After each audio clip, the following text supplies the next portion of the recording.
Assalamualaikum warahmatullahi wabarakatuh. Di sini kami dari kelompok 3 akan menjelaskan tentang materi pendidikan Islam 1.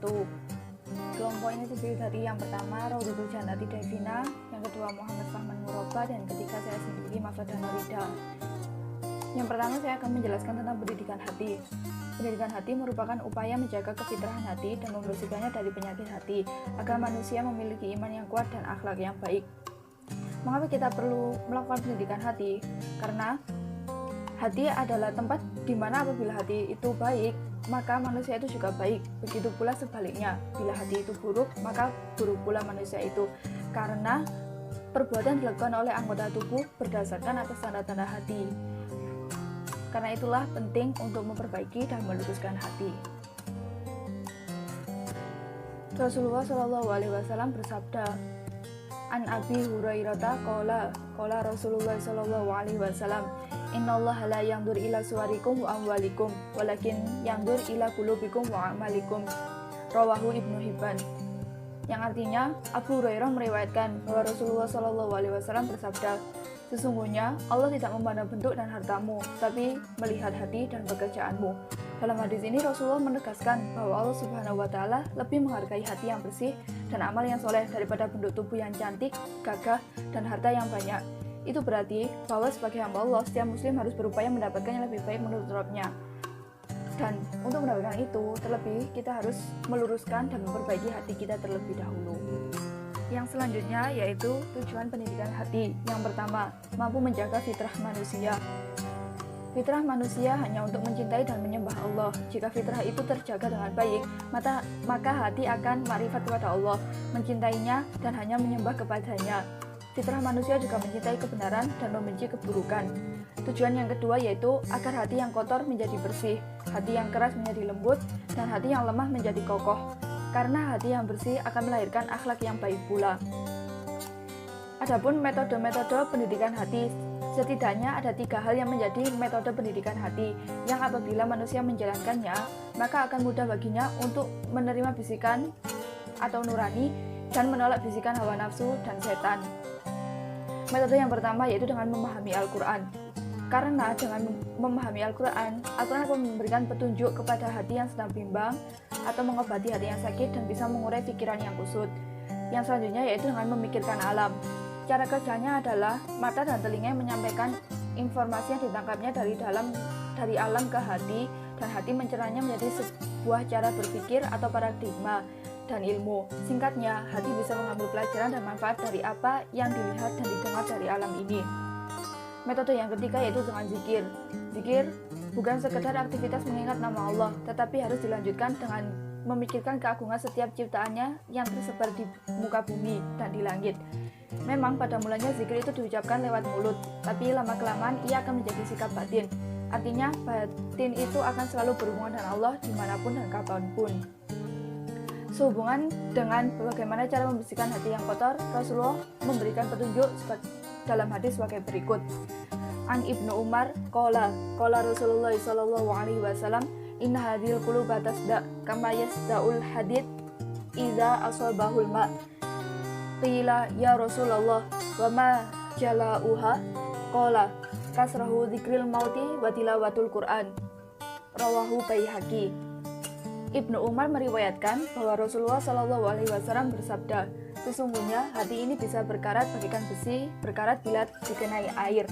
Ditanyakan orang, bagaimana membersihkannya ya Rasulullah? Rasulullah pun menjawab dengan memperbanyak mengingat mati dan memperbanyak membaca Al-Quran. Pendidikan jasmani. Pendidikan jasmani merupakan salah satu alat utama bagi pendidikan rohani. Pendidikan jasmani ini maksudnya adalah pendidikan yang erat kaitannya dengan pertumbuhan dan kesehatan jasmani. Ada beberapa pendidikan jasmani. Yang pertama yaitu memanah, yang kedua berkuda, yang ketiga menjaga pola makan. Dan ada hadis menyampaikan yaitu An Ibnu Umar qala Rasulullah sallallahu alaihi wasallam, al-mu'minu ya'kulu fi mi'an wahidin wal kafiru ya'kulu fi sab'ah. Ibnu Umar meriwayatkan bahwa Rasulullah SAW bersabda, orang yang beriman itu makan dengan 1 usus, sedang orang kafir makan dengan 7 usus. Perbedaan usus dalam matan hadis tersebut menunjukkan perbedaan sikap atau pandangan dalam menghadapi nikmat Allah, termasuk tatkala makan. Orang yang beriman memandang makan bukan sebagai tujuan hidup, sedangkan orang kafir menempatkan makan sebagai bagian dari tujuan hidupnya. Karenanya, orang yang beriman mestinya tidak banyak menuntut dalam kelezatan makanan. Itu berarti juga bahwa orang yang beriman itu harus membatasi makanannya. Makan harus didasarkan pada kebutuhan tubuh, bukan pada selera nafsu belaka.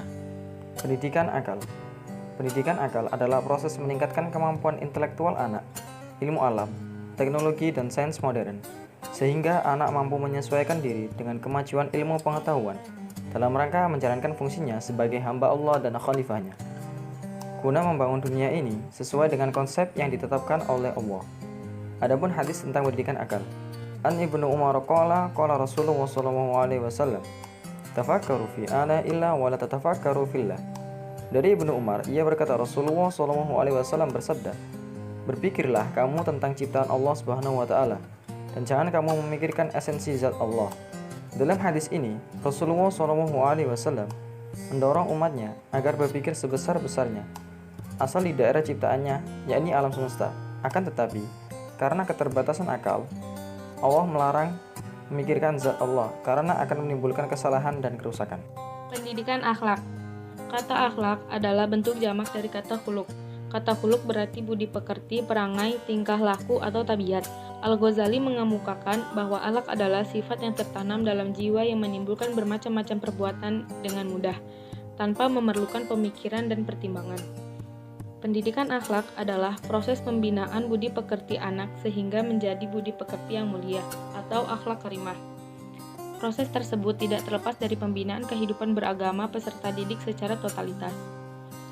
Sehubungan dengan pendidikan akhlak ini, Rasulullah Shallallahu Alaihi Wasallam telah mengemukakan banyak hadis, diantaranya An Abdillah bin Amrin radhiyallahu anhuma qala lam yakunni nabiyyu fahishan wala mutafahishan wa kana yaqulu inna min khiyarikum ahsanukum akhlaqan, yang artinya Abdullah bin Amr radhiyallahu an berkata, Nabi Shallallahu alaihi wasallam bukan seorang yang keji dan bukan pula bersikap keji.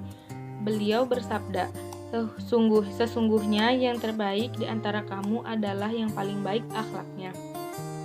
Hadis ini memuat informasi bahwa Rasulullah Shallallahu Alaihi Wasallam memiliki sifat yang baik dan memberikan penghargaan yang tinggi kepada orang yang berakhlak mulia. Itu berarti bahwa akhlak mulia adalah suatu hal yang perlu dimiliki oleh umatnya. Agar setiap muslim dapat memiliki akhlak mulia, ia harus diajarkan dan dididikan kepada setiap anak muslim. Untuk bertakwa kepada Allah dan berakhlak mulia itu diperlukan perjuangan yang berat karena manusia menemui banyak rintangan dalam kehidupannya. Oleh sebab itu, diperlukan motivasi yang tinggi. Karenanya, Rasulullah Shallallahu Alaihi Wasallam menggunakan motivasi targhib dan tarhib. Allah mengutus Rasulullah Shallallahu Alaihi Wasallam untuk menyempurnakan akhlak manusia. Pendidikan akhlak mengutamakan nilai-nilai universal dan fitrah yang dapat diterima oleh semua pihak. Beberapa akhlak yang dicontohkan Nabi Shallallahu Alaihi Wasallam diantaranya adalah menyenangi kelembutan, kasih sayang dan tidak kikir dan keluh kesah. Tidak kikir dan keluh kesah, tidak hasut, menahan diri dan marah, mengendalikan emosi dan mencintai saudaranya.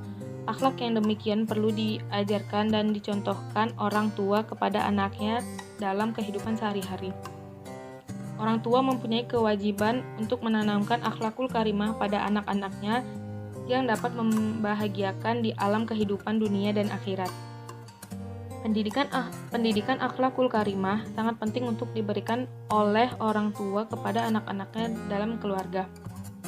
Al-Ghazali, Ibnu Sina, dan John Dewey sama pandangannya bahwa pembiasaan berbuat atau praktek menekuni perbuatan mempunyai pengaruh besar bagi pembentukan kebaikan akhlak. Dalam pemikiran mereka itu terdapat teori perkembangan moralitas atau akhlak.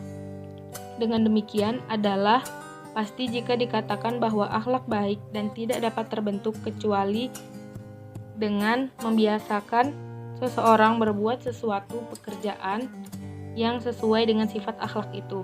Jika seseorang mengulang-ulangi perbuatan sesuatu tertentu, maka berkesanlah pengaruhnya terhadap perilakunya dan menjadi kebiasaan moral dan wataknya. Mungkin cukup sekian presentasi dari kelompok 3. Kami ucapkan terima kasih.